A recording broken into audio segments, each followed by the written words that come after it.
Hey guys, welcome back to Malaka MotorSports. I'm Stav, and today we're going to be doing part 2 of the Nitrous Express install on my B5.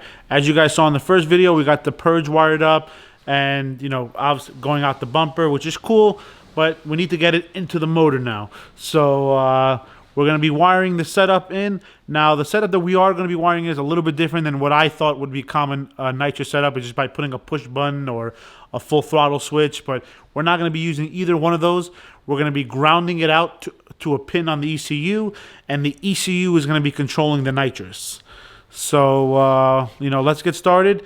This is my first time using nitrous. As you guys saw, you saw that I had the bung welded in, the new custom lines made, so it's a short run. The purge is right here. Now, this is the wiring for the Proton. We have the line going all the way back to the trunk for the nitrous. Everything's good, no leaks, thank God. The purge is working. Now let's have it so the ECU can control it. One of the reasons we're going with an ECU control over, let's say, just a regular push button is so that, you know, we can monitor everything that's going on. There's some fail safes in the ECU that, you know, for safeties in case anything goes wrong. And also there's some actual added benefits, which I can show you when we start tuning it, that we can do like nitrous by gear and a bunch of other little features that I've never used before, but I intend to learn how to use them this time. So let's get started. I'm going to show you guys exactly what needs to be done to wire it the way we are. And let's get started. All right, guys, so we have the Proton kit completely wired with heat shrink. Trying to keep all these wires clean, you know, especially if water gets in the engine bay, which is quite common. It'll be nice and insulated. We ran that into the firewall, and one of the pins goes into the ECU. We use pin 30 on the VEMS ECU. So, like I said before, we're going to be this nitrous system is going to be completely 100% ECU controlled. I won't be able to have a push button inside the cab. The whole reason for that is that, you know, when we set it up and we tune for it, we could set it to turn on at any RPM we want and to shut off at any RPM we want. There's features like boost by nitrous and a lot of other features that the ECU has, and a lot of safeties which you know, a push button does not have. Now, how safe could 46 pounds of boost on nitrous be? I don't know. Never used it before, but it is nice that the ECU does have control of it. And, you know, that's one less thing to worry about when you're trying to go down the drag strip or the half mile. It'll be set, and once it's calibrated and tuned correctly, like when we go to the track and make sure we dial it in, it'll be set, you know, it'll always kick in at that RPM.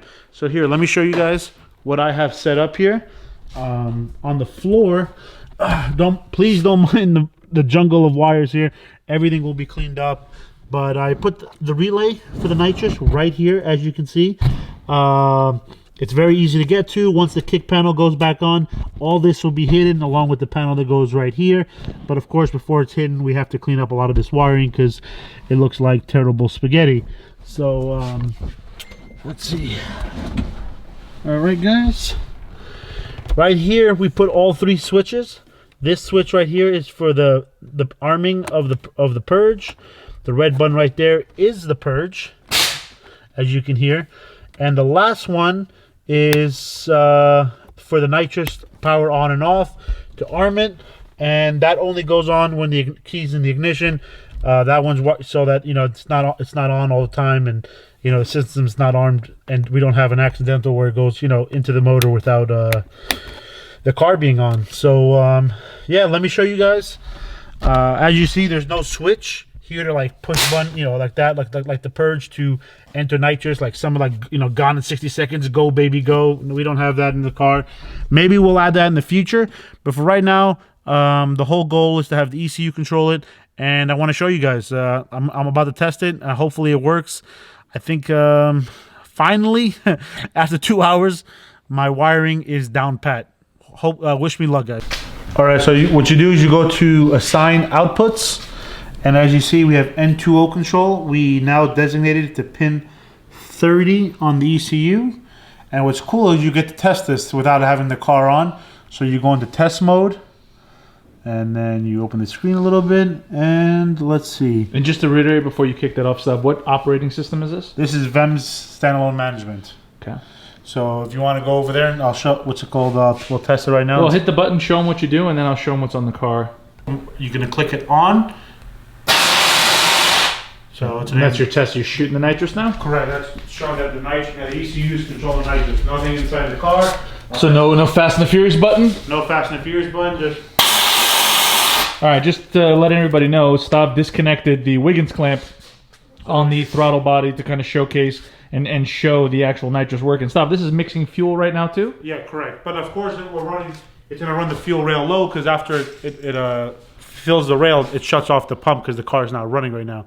So we don't have a full hit of fuel going into it. Okay. So I mean, yeah. Now we have full ECU controlling the ECU. Now we have to tune for it, do some logs with Nick, and what's the name, and see what we could do. Because now let me ask you a question, because we got quite a few questions on your last video and a few DMs. Why go with the current shot that you have with wet versus a dry shot that lets the ECU control it regardless? Why go with this? And maybe you could touch on this in terms of the limitations or what the system set up in VEMS and why you're going wet.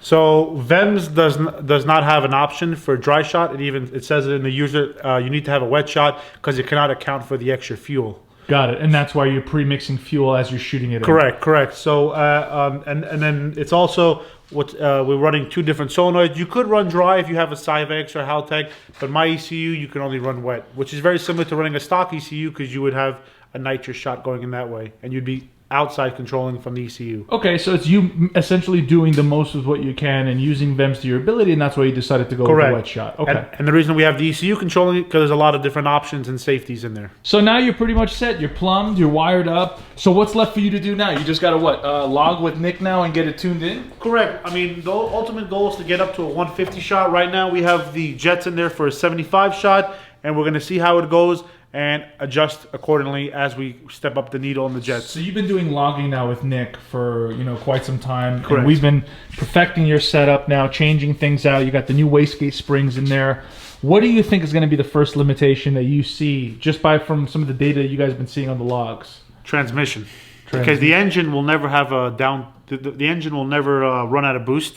Now we're saying the base pressure now is 36 psi. No, I get that, but in terms of how much the turbo can run, are you good to go on this turbo? You think you're pretty good? I think I'm pretty good right now. Okay. I mean, we probably will stop at 45, 46 consistent, and then taper off to about 44, and start hitting the nitrous. I mean, once we get it all dialed in, it should be a very fun setup. So you're telling me we might see some actual launching from the Hibiscus car? You probably won't be able to see it because it's so fast, but it will be launching correctly. All joking aside, though, in terms of launching to get everything going.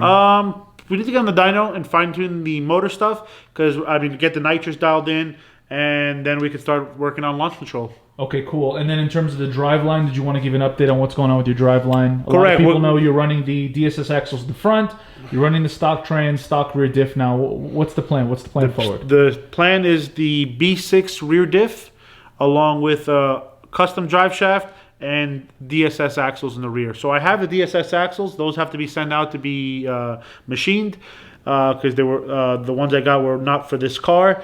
And then we'll start hitting the drag strip because the last thing you want to do is have a drive shaft break and come in the car, or hurt some more drive line components. But we're going to hurt some things, obviously. Yeah, no, I got you. And obviously we're perfecting the car, the setup. Right now it's even at the current boost levels. We don't launch it just to kind of avoid breaking any rear diffs or axles, but the goal is to kind of refine this setup and get it to the point where it's consistent. But we are driving it, man. We are putting miles on it. We just haven't got to the launching aspect of it yet. It's 105 degrees out here in California. We live out in the desert, and I've been driving this thing almost every night to work and out to local car meets. That zip tie will cost you $5 that you just removed. But overall, I'm really happy with the car. I just can't wait to see what it does with nitrous because I've never used it before. You've never used it before. And I think we might end up becoming addicted. All right, cool. So anything else left on this video, Stav? Are you good? Yeah, I mean, a lot of people are asking about where's the 24 valve? What's going on with the B5? Your B5. It's just hanging out in the background. It's enjoying. People saying like, "Hey man, Stav's car is going light speed." People are saying this. I mean, we're getting a lot of DMs about this, and they're saying like, "Why is the car on jack stands? Why is it on a recalled Harbor Freight?" Just want to say that I should put my silver, and it's going to be put back together here in the next month or two. But I should put it back together as soon as possible because Stav's been cannibalizing it for parts and little bits and pieces. Well, I mean, when I go to pick apart, the cars are on jack stands.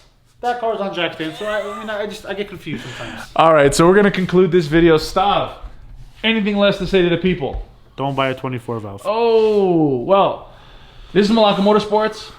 I'm Stav. I'm George. Thank you for watching. We hope you appreciate the video and maybe wish Stav good luck here on making his 280 wheel here and Per cylinder. 250 pounds of torque for the whole motor, though. For the whole motor. Per cylinder. Later, guys. Thanks for watching. We'll catch you guys next time.